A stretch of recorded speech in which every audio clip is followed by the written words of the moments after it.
Cape Ann Report, and I'm your host, Maureen Aylward.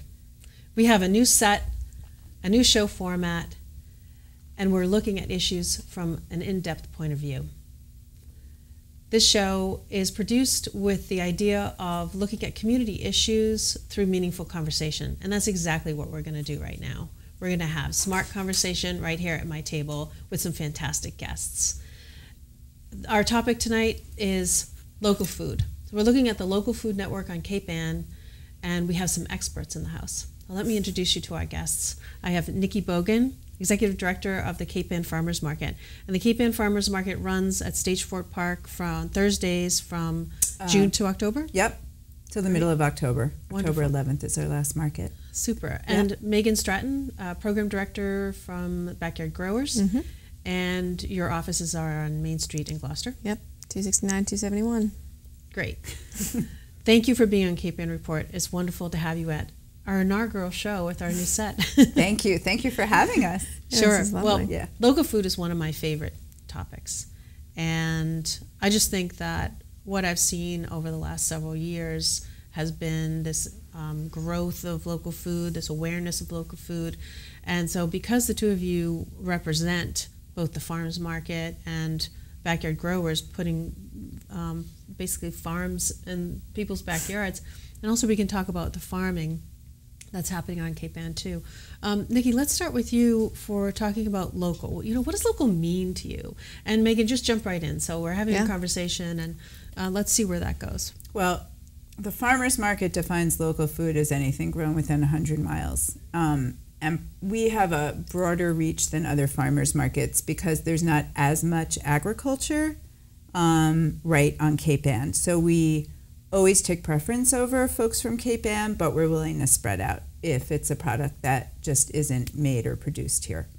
I think that a good definition for local food, a better definition would be something that's grown in proximity to where you live. So, you know, same climate, same soil, same, you know, near the sea, or I just think that's a better way of looking at it. Yeah, Meghan, what do you think? Well, I mean, when you talk about local and proximity, we put gardens right in people's backyards and right in schoolyards and in community parks and all sorts of community nonprofits. So we're trying to make it as local as possible, less because of food miles or kind of another whatever else you want to go for, but more because we want people to see how food is grown and see that they can grow it themselves. So for us, it's all about it being really just right there, visible in your backyard or something you walk by all the time on your way to the grocery store or to wherever you're going, so that you can see things that you maybe have seen before and eaten before, but you've never seen it actually on the plant or actually growing. And I think that just like creates this huge awareness of food, and then it makes you question the rest of your diet, hopefully, and where that's coming from. So for us, local is very, very local. And then in your backyard. Then in the schools, it's a little funnier because you're trying to get a volume of food. So we help the Gloucester Public Schools do their Gloucester Farm to School program and all their Harvest of the Month taste tests. So sometimes we're getting that food from Alprilla or right in Essex, or so I think we got some food from Seaview Farm in Rockport once. We used West Gloucester Orchard for apples. But then sometimes we're going as far as Western Mass, and it's then more what Nikki said about something that's just more regionally appropriate. Like we got butternut squash, which is something you can grow here, and there was just a better distribution network to get it peeled and diced. There's just not as much Western land here to Mass. grow food on. Yeah, the population density is just so much different. So yeah, there's just not as much, which you talk about to farmers all the time about like trying to find more land or different land, or farmers people who really want to farm who are really trying to find land around in Essex County, and it's just really tricky because the land value is so high. So what happens sometimes? I know that Tucker Smith, Cedar Rock Gardens, he farms on some land that's owned by somebody else. Yes. So that's happening. Well, he has both. He has his land, and then he has land, and that's what a lot of farmers do.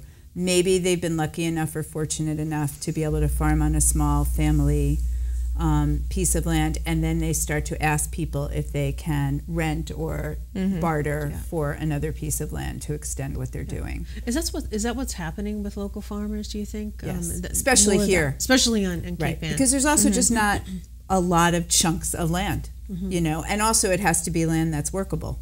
Right. So you have to be able to irrigate, and it has to be pretty clear, and so I mean, it's just where we live. Well, I mean, I think a cool thing about farming in Gloucester and Cape Ann specifically is that there's a lot of resource sharing that goes on, and that sometimes even includes land, because they all know that there's such limited land. So like Iron Ox Farm is now, I think, farming in Topsfield, but he's at the Cape Ann Farmers Market, Alex, and he got his start, at least as Iron Ox Farm, working on some of Cedar Rock's land, and also working with Plow and the Stars. So, and then Saltmarsh Farm, which raises animals, raised some of their animals out on Alprilla's land, because it was just a mutually beneficial arrangement for both of them. And they all know and respect that it's like they can't all have their perfect plots of land. So there's a lot of sharing in that way, which is that's really really wonderful, building community. Yeah, I mean, and then they're helping each happening. other out. Yeah.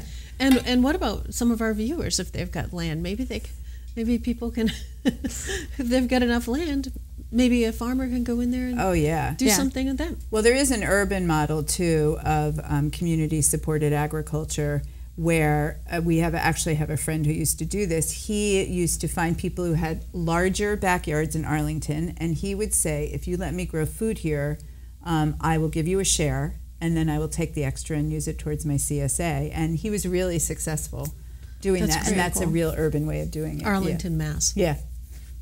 Yeah, that's fantastic. So we're at the height of the growing season right now. Yes. I know my garden, my backyard is just sort of exploding, and it's getting me all excited about the things that are coming down. But the farmers market, it's at its height right now. So it's exploding too. What's going on there? So much is going on at the Cape Ann Farmers Market. Well, we start the first week in June.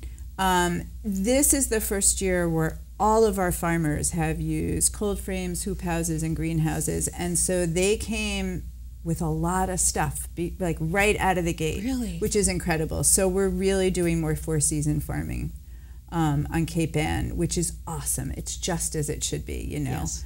And it's it's not new technology. It's just having kind of the resources or the creativity to figure out how to grow food in the winter here. It's pretty incredible. So that's been great. We have lots of new vendors. We have almost all of our old vendors returning. It's been a really good season, and so far it's been a really good growing season. There's been some rain. There's been lots of sun and good heat, which is really great for food. So we're really excited. It's our 11th year. We started with 4 vendors. We have an average of 36 to 38 vendors every week now. And we feel like we've really become an integrated part of this community, where people, know we're starting in June and just keep coming for our 19-20 week run. Yeah. It's really blended into our society around here, right? Yeah. And it's in people's minds. It's become a place to go. Yes, I hope so. It is. It's always packed when I'm over there. Yeah, no, it's been good, and it's been, it's taken a long time. It has taken a long time. And really one of the things time. that local food has been, we hear about it. We sort of always have heard about it in one way or another. Gloucester is a food hub in itself for hundreds of years, right? Because it's fishing industry. It's known for food. Yeah. But this idea of local food, as it's come into more of the awareness of our area, and it's here. And it's so important to have a farmer's market. I mean, it's exploded across the country, farmer's markets. Yes. And it's such a critical thing to have here. Yes. Yeah. People ask a lot, like, kind of how the school garden stuff or, like, the community garden stuff goes over in Gloucester, because Gloucester, like, I mean, I'm not from here, but it definitely has, like, people either just know the beaches or they just know the fishing. But I always felt like the fact that, like what you're saying, Gloucester has always been a food hub, that it really has lent itself to people understanding that it matters where your food comes from, and it matters who grows it or who catches it or who raises it. Yeah. And I think that that's just been like a really obvious connection for people, and like there's something that really deep that people connect to with that, of just like how our city is structured, and that is being very focused on around food. And there's just a lot of people, especially as we've started to work more and more with seniors in the community, who have always gardened. And it's not necessarily us bringing gardens back to them. It's just maybe they're in a different place now and they don't have their old garden, or they have one gardener who grew up on a farm and now just like can't really build her own garden, lives in a small lot in downtown. So we built her a 4x8 raised garden bed last year, and she just like, she I mean, like the garden was great, it was beautiful, and she was just so happy to have that outlet again. And there's so much knowledge, either of growing, but also of cooking and all of this food culture with people all over the place. And once you start doing it, like there's a guy around right on the edge of Burnham's Field where we also have 2 community gardens, which are crazy and beautiful right now. And there's a guy right over the fence who has his own beautiful garden, who he's had as long as we had as long as we've had gardens there, he's been doing his thing, and he's clearly just like so into it and has like his own tricks, and he'll like pass things over the fence and like yell tips out and stuff like that. So it's really cool. It really taps into this. Yeah. So at Burnham's Field, you've got community gardens. People are taking care of those gardens, and they're growing that. Yes. What happens? Can anybody go up to the garden and take a zucchini? No. Or is it just for the folks take who a are zucchini. No. So it is most of our. It's funny. People ask that all the time, especially because backyard growers, like we put gardens in people's backyards. Yeah. So people, that's their food. So we don't we don't take any of that. And then the community gardens, we have one at Action that goes right directly into their programming, and then we have one at the Open Door that they use in their programming. Burnham's Field is one of the ones that is more of like what you think of when you think community gardens. So there's, you can sign up and be on it's full now, but you can, there's always changeover, but you do sign up and you have your plot and you're responsible for it. Oh, I see. It's like a victory garden. Yeah. So it's in that old model that they still have in lots of urban places. And there used to be one in Lanesville too, right? There is one. We don't help manage. That's one of the ones we don't help manage, but yeah, so I mean, people have their own boxes, and people get very, have a lot of pride in their gardens. They get territorial over there. I wouldn't say territorial, but your tomato is in my. Your tomato is in my thing. I own that one. Right. No, people don't get territorial in that way. But just there's one guy who grows like all these beautiful hot peppers, and like his garden is just like hot pepper zone, and he's just like really into it, and he shares them like who needs that many hot peppers. And then there's families who are immigrant families who brought seeds with them when they came, and they have. That's fantastic. Yeah, so I mean, we really try to make sure that people aren't dipping into each other's gardens, because people, it's I mean, that's why food is so important. It's so cool because people are really deeply connected to it. So it can have all of these feelings of like home or of growing up and growing food with you and with your family, and so we try not to make sure that people have their space and the wonder of vegetables and any kind of other even fruit, you can grow it in containers. Yeah. And it's portable. Yep. So it's not necessarily that you need garden space in your backyard. It's nice to have, but you could have it on your porch. Yeah. I had my son's piano teacher. She had lettuces all along her back deck.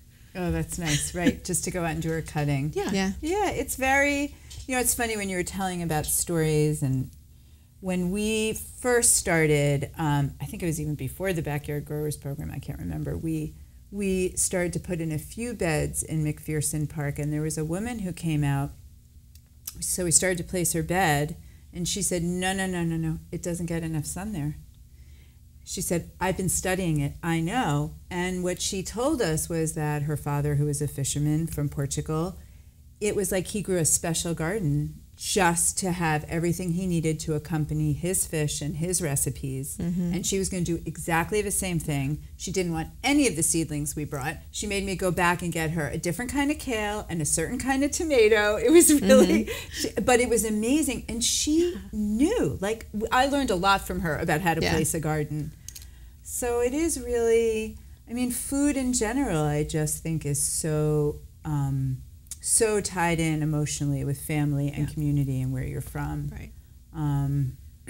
Which is, I mean, something on our, like, so I work mostly with our school programs, but that's something we're trying to cultivate with the kids, is that it's something that the school community cares about. And like, obviously trying to get parents and grandparents and families involved in that as much as possible, but creating these spaces that are food producing spaces so that then this whole cohort of kids, because we work with pre-K through 7th grade and also the whole 9th grade, and soon hopefully the 8th grade and everyone else. But so as they're going through, it's something that like they've been doing with their classmates, with their peers, their whole lives now. So I think Lila's class is going to be juniors.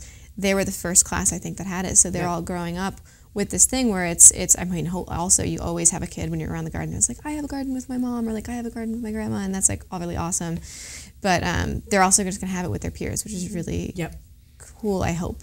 We'll see. No, it We'll is. see. It is totally. Yeah, it is. Yeah. Really. I'm really excited to see like what the 16, impact they don't is. think it's cool. They will when they're Hoping they 18 or come back 20. around, They'll right? come Yeah, back around. they'll remember. Yeah. How? What are you finding with the children that you're working for? Are you finding that transfer to home? Yeah. Are they bringing it home and they're starting gardens? Yeah, at I mean, home? we have people come in a lot to the shop and to the storefront, and they kind of see it and they like see the logo and they like kind of, and they're like, oh, you're the people who are doing that gardening stuff with the kids, and like you're in my classroom, and like my kid eats salad because of you, or like we get that actually a lot, which is really cool. Or like, my kid won't stop talking about the Green Monster smoothies that you guys do, which is like a spinach smoothie and stuff like that. And we've actually also, so now in the past, Riverdale, we've had a garden there for quite a while, but we have Riverdale and Willowwood, and they've been like really focused gardens for us in the past year. So they're at Gloucester Housing Authority sites, and we've been working in the schools in depth probably for about 5 years. So we have like a first grade program. We hit all the first graders. We also have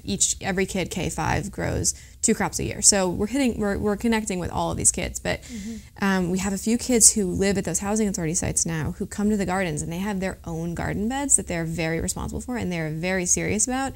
And they have been growing in school, so then they are like showing our service members and our volunteers and our mentors at those sites. They're like, oh no, like we know how to plant salad. Like we're good. Like we know how to do this. And it's really funny. It's like very sassy, and like our service members come back. They're like, well, they don't need us, but it's really cool because the kids have been doing it over and over again, and they do it correctly too. Like they're doing it well, and that's been a really cool thing too. With having like I've been here for like 4 years. When we first started it, we had to like really play with how to get them to plant it, and now we had such a huge harvest this year, and it was a great growing year, but we grew hundreds of pounds of salad, and I think it's because they're really better at planting it, and they're just like getting better at it, so it just grows really well now, and they're skilled. Really good. It's great.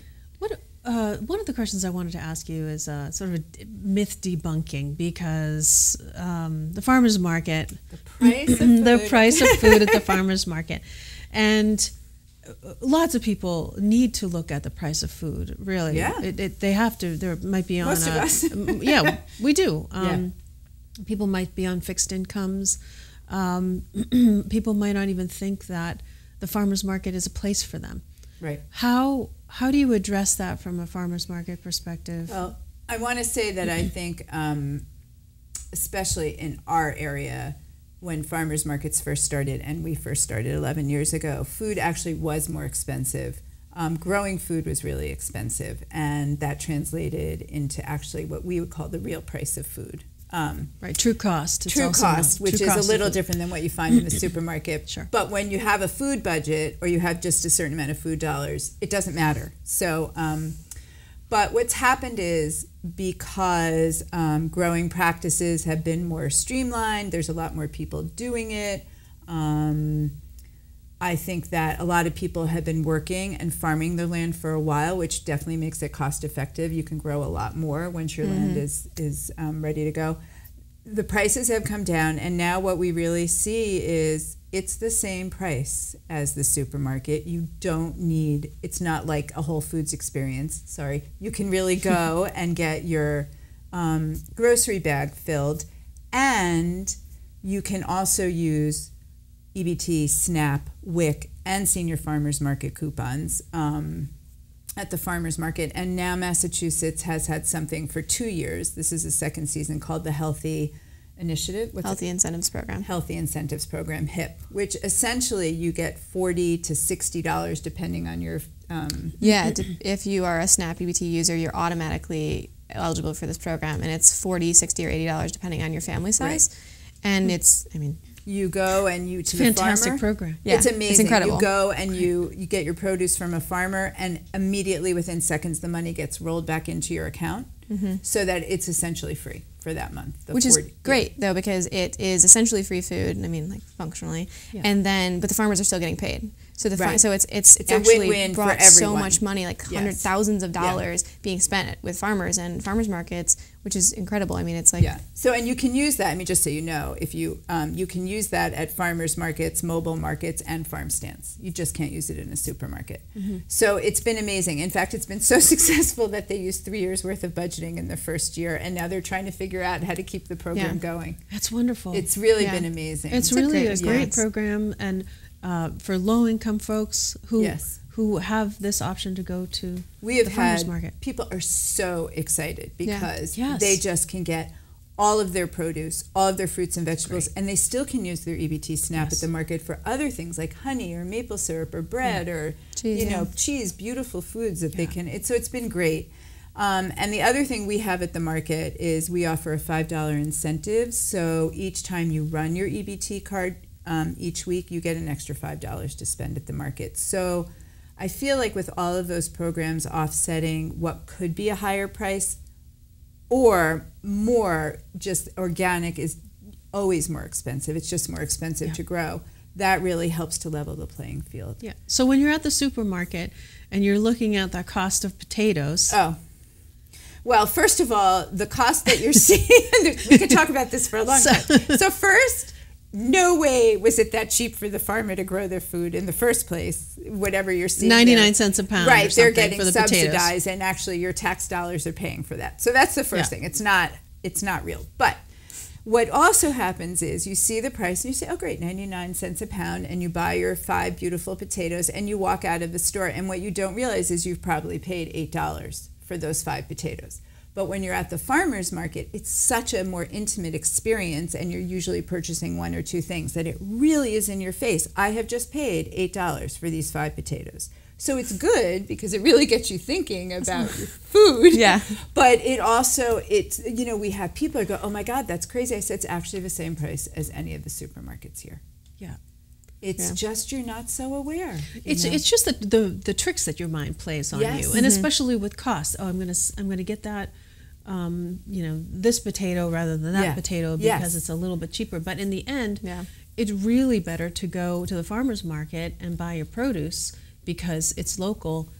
And while a lot of supermarkets are featuring local food, it's just not the same, and you really don't know where it's from, the miles that those travel. Also, your money is going back into the local economy. I mean, that's a at different the farmer's discussion. market. Sure. Yeah, Any local store that you shop in, it's so important. I mean, that money helps to keep our community going, and it provides jobs that have tremendous outreach. Like if you think that the money you spend at the farmer's market helps to pay all of the salaries of the vendors, and then that leads to advertising and accountants and bookkeepers and lawyers, and I mean, before you know it, you realize that your one food dollar, about 98 cents of it is gone, trickled back in. When you go to a big chain store, you're lucky. I think it's like 30 cents may come back into the community. Economic multiplier for way less than that, but well, and I mean, then there's like the very simple fact of like you buy something from Tucker or Noah or Sophie or Elise or Alex, you local ask farmers, them, or Bob Marshall can save you. You ask them how they grew it. You ask them how they raised their animal, how they grew their potatoes, how they dug them. Like that, there's oxen out at El Perla growing food, which is like cool, but also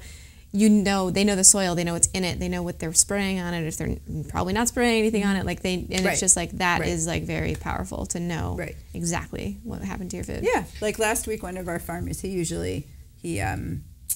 Seaview Farm has his own beef, and he makes burgers at the market, and he wasn't there last year making his burgers, and I said to his wife, where is he? And she's like, he's haying. And that was it. Like, that was the time he had to do it. Right. Yeah. It's really good to think about. You have to make hay when the sun shines. Yeah, exactly. It's literally true. Yes. Yeah. So I think that generally this community, like Megan said, because of fishing and because we have people that came over and brought so many traditions with them, real agricultural traditions. Yeah. Even though we don't have a lot of open space here, people are really focused on food, growing their own food, and having access to local food. They really care.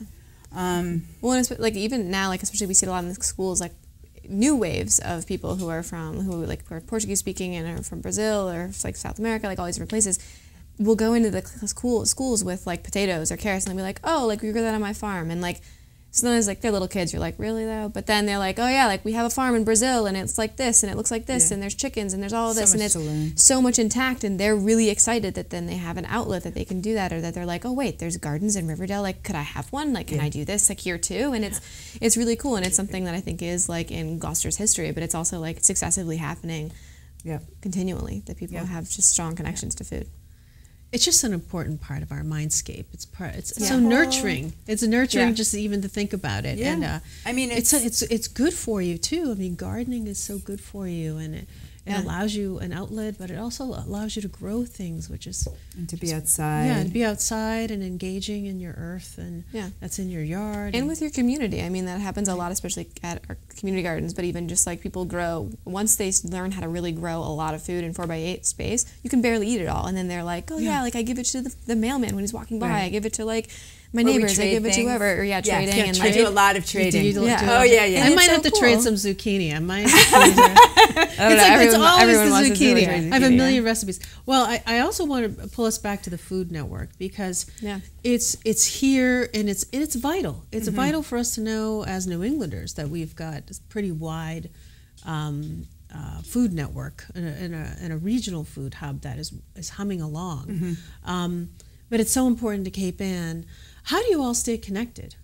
You know, what about this network? I don't know how. We all do know each other. I would like to think the farmers market connects everyone. It's definitely you a do meeting know place. each other, and the network is wide and great. How is it working that you're all connecting together? And what are some of the challenges? How can you be stronger in the last couple of minutes that we have on the show here? Well, I mean, I will say, I think, at least for me, the farmers market is the place where I meet everyone who's even interested or thinking about farming or food or creating food. And well, and even farms who were at the farmers market as vendors when they were a little bit smaller, like Alprilla, then they're connected to all those people, and they stop by when they can, when they're not paying or doing whatever they need to be doing. But I mean, it really is very cool. I mean, I'm not from Gloucester, so like for me, it is like a little bit like mystifying, but like everyone does know each other. Yes, and it's true. I mean, so there's just that. But then I mean, there's like Pigeon Cove Ferments, to go like away from farming a little bit. Like